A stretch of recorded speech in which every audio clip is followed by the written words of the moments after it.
بسم اللہ الرحمن الرحیم۔ حضور صلی اللہ علیہ وسلم کو والدہ نے 7 دن دودھ پلایا۔ 8ویں دن دشمن اسلام ابو لہب کی کنیز صوبیہ کو یہ اعزاز حاصل ہوا۔ صوبیہ نے دودھ بھی پلایا، دیکھ بھال بھی کی۔ یہ چند دن کی دیکھ بھال تھی، یہ چند دن کا دودھ تھا، لیکن ہمارے رسول صلی اللہ علیہ وسلم نے اس احسان کو پوری زندگی یاد رکھا۔ مکہ کا دور تھا تو صوبیہ کو میری ماں کہہ کر پکارتے تھے، ان سے حسن سلوک بھی فرماتے تھے، ان کی مالی معاونت بھی کرتے تھے۔ مدنی دور آیا تو مدینہ سے ابو لہب کی کنیز صوبیہ کے لیے کپڑے اور رقم بھجواتے تھے۔ حضرت حلیمہ سعدیہ رضائی ماں تھیں، وہ ملاقات کے لیے آئیں۔ آپ صلی اللہ علیہ وسلم نے دیکھا تو اٹھ کھڑے ہوئے اور میری ماں پکارتے ہوئے ان کی طرف دوڑ پڑے۔ وہ قریب آئیں تو اپنی چادر اتار کر زمین پر بچھا دی، جسے ہم کائنات کی قیمتی ترین متاع سمجھتے ہیں۔ اپنی رضائی ماں کو اس پر بٹھایا، غور سے ان کی بات سنی اور ان کی تمام حاجتیں پوری فرما دیں۔ فتح مکہ کے وقت حضرت حلیمہ کی بہن کی خدمت میں حاضر ہوئے، ماں کے بارے میں پوچھا، بتایا گیا وہ انتقال فرما چکی ہیں۔ رسول اللہ صلی اللہ علیہ وسلم کی آنکھوں میں آنسو آ گئے، روتے جاتے تھے اور حضرت حلیمہ کو یاد کرتے جاتے تھے۔ رضائی خالہ کو لباس، سواری اور 100 درہم عنایت کیے۔ رضائی بہن شیمہ غزوہ حنین کے قیدیوں میں شریک تھی، پتہ چلا تو انہیں بلایا، اپنی چادر بچھا کر بٹھایا، اپنے ہاں قیام کی دعوت دی۔ حضرت شیمہ نے اپنے قبیلے میں واپس جانے کی خواہش ظاہر کی۔ رضائی بہن کو غلام، لونڈی اور بکریاں دے کر رخصت کر دیا۔ یہ بعد ازاں اسلام لے آئیں۔ جنگ بدر کی قیدیوں میں پڑھے لکھے کفار بھی شامل تھے۔ ان کافروں کو مسلمانوں کو پڑھانے لکھانے اور سکھانے کی عوض رہا کیا گیا۔ حضرت زید بن ثابت رضی اللہ تعالی عنہ کو عبرانی سیکھنے کا حکم دیا۔ آپ رضی اللہ تعالی عنہ نے عبرانی زبان سیکھی اور یہ اس زبان میں یہودیوں سے خط و کتابت کرتے۔ کافروں کا ایک شاعر تھا، سہیل بن عمرو، یہ رسول اللہ صلی اللہ علیہ وسلم کے خلاف اشتعال انگیز تقریریں بھی کرتا تھا اور توہین آمیز شعر بھی کہتا تھا۔ یہ جنگ بدر میں گرفتار ہوا۔ سہیل بن عمرو کو بارگاہ رسالت میں پیش کیا گیا۔ حضرت عمر رضی اللہ تعالی عنہ نے تجویز دی کہ اس کے 2 نچلے دانت نکال دیتا ہوں، یہ اس کے بغیر شعر نہیں پڑھ سکے گا۔ تڑپ کر فرمایا، میں اگر اس کے اعضاء بگاڑوں گا تو اللہ میرے اعضاء بگاڑ دے گا۔ سہیل بن عمرو نے نرمی کا دریا بہتے دیکھا تو عرض کیا، مجھے فدیہ کے بغیر رہا کر دیا جائے گا؟ اس سے پوچھا گیا، کیوں؟ سہیل بن عمرو نے جواب دیا، میری 5 بیٹیاں ہیں، میرے علاوہ ان کا کوئی سہارا نہیں۔ رحمت للعالمین صلی اللہ علیہ وسلم کی غیرت نے گوارا نہ کیا یہ 5 بچیوں کے کفیل کو قید میں رکھیں یا پھر اس کے 2 دانت توڑ دیں۔ غزوہ خندق کا واقعہ ملاحظہ کیجئے۔ عمرو بن عبد مشرک بھی تھا، ظالم بھی، اور کفار کی طرف سے مدینے پر حملہ آور بھی۔ جنگ کے دوران عمرو بن عبد مارا گیا، اس کی لاش تڑپ کر خندق میں گر گئی۔ اس کی لاش نکالنا چاہتے تھے لیکن انہیں خطرہ تھا، مسلمان ان پر تیر برسا دیں گے۔ کفار نے اپنا سفیر بھجوایا، سفیر نے لاش نکالنے کے عوض 10,000 دینار دینے کی پیشکش کی۔ رحمت للعالمین صلی اللہ علیہ وسلم نے فرمایا، میں مردہ فروش نہیں ہوں، ہم لاشوں کا سودا نہیں کرتے، یہ ہمارے لیے جائز نہیں۔ کفار کو عمرو بن عبد کی لاش اٹھانے کی اجازت دے دی۔ خیبر کا قلعہ فتح ہوا تو یہودیوں کی عبادت گاہوں میں تورات کے نسخے پڑے تھے۔ تورات کے سارے نسخے اکٹھے کروائے اور نہایت ادب کے ساتھ یہ نسخے یہودیوں کو پہنچا دیے، اور خیبر سے واپسی پر فجر کی نماز کے لیے جگانے کی ذمہ داری حضرت بلال رضی اللہ تعالی عنہ کو سونپی گئی۔ حضرت بلال رضی اللہ تعالی عنہ کی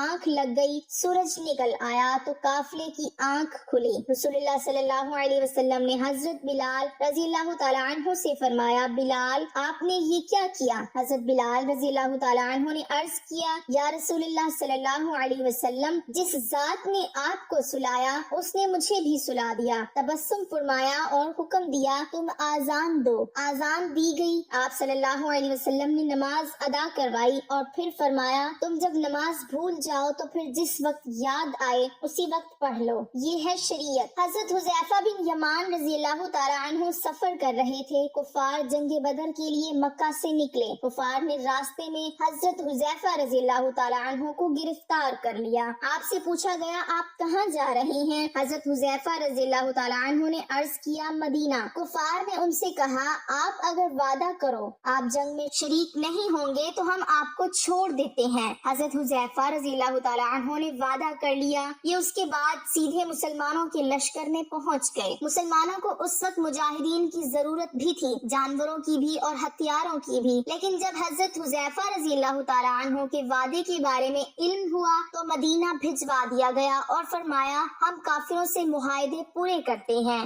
اور ان کے مقابلے میں صرف اللہ تعالیٰ سے مدد چاہتے ہیں۔ نجران کے عیسائیوں کا 14 رکنی وفد مدینہ منورہ آیا۔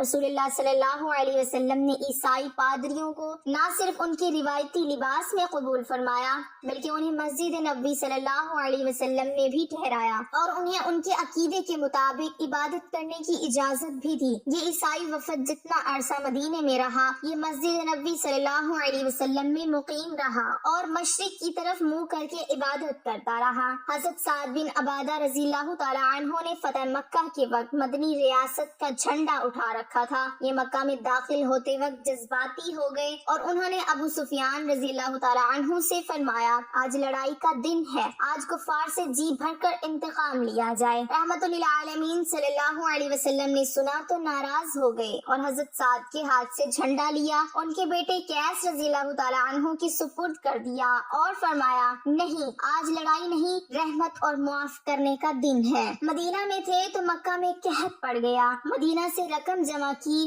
خوراک اور کپڑے اکٹھے کیے اور یہ سامان بھجوا دیا اور ساتھ ہی اپنے اتحادی قبائل کو ہدایت کی کہ مکہ کے لوگوں پر برا وقت ہے، آپ لوگ ان سے تجارت ختم نہ کریں۔ مدینہ کے یہودی اکثر مسلمانوں سے یہ بحث چھیڑ دیتے تھے۔ سماسہ بن آسال نے رسول اللہ صلی اللہ علیہ وسلم کو قتل کرنے کا اعلان کر رکھا تھا، گرفتار ہو گیا، اسلام قبول کرنے کی دعوت دی، اس نے انکار کر دیا۔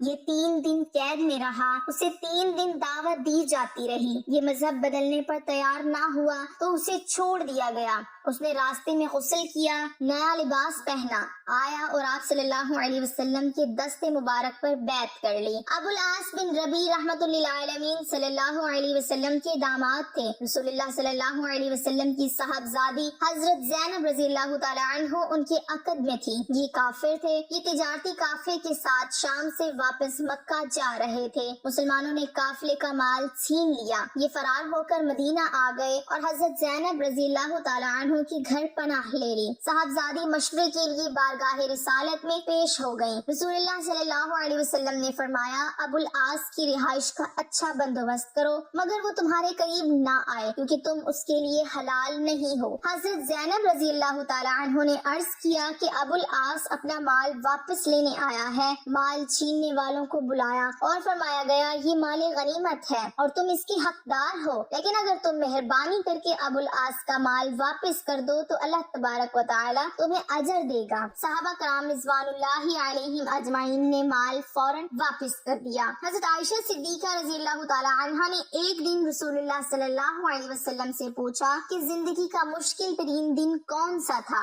آپ علیہ الصلوۃ والسلام نے فرمایا وہ دن جب میں طائف گیا اور لوگوں نے شہر کے بچے جمع کر کے مجھ پر پتھر برسائے، میں اس دن کی سختی نہیں بھول سکتا۔ ابد یالیل طائف کا سردار تھا، اس نے رسول اللہ صلی اللہ علیہ وسلم پر اتنا ظلم کیا تھا کہ اللہ تعالیٰ کی رحمت بھی جلال میں آ گئی۔ حضرت جبرائیل امین علیہ السلام تشریف لائے اور عرض کیا اگر آپ اجازت دیں تو ہم اس پورے شہر کو 2 پہاڑوں کے درمیان پیس دیں۔ یہ سیرت کا اس نوعیت کا واحد واقعہ تھا کہ جبرائیل امین علیہ السلام نے گستاخی رسول پر کسی بستی کو تباہ کرنے کی پیشکش کی ہو اور ابد یالیل اس ظلم کی وجہ تھا۔ ابد یالیل ایک بار طائف کے لوگوں کا وفد لے کر مدینہ منورہ آیا۔ رسول اللہ صلی اللہ علیہ وسلم نے مسجد نبوی صلی اللہ علیہ وسلم نے اس کا خیمہ لگایا اور ابد یالیل جتنے دن مدینہ میں رہا رسول اللہ صلی اللہ علیہ وسلم ہر روز نماز عشاء کے بعد اس کے پاس جاتے تھے، اس کا حال احوال پوچھتے، اس کے ساتھ گفتگو کرتے اور اس کی دل جوئی کرتے۔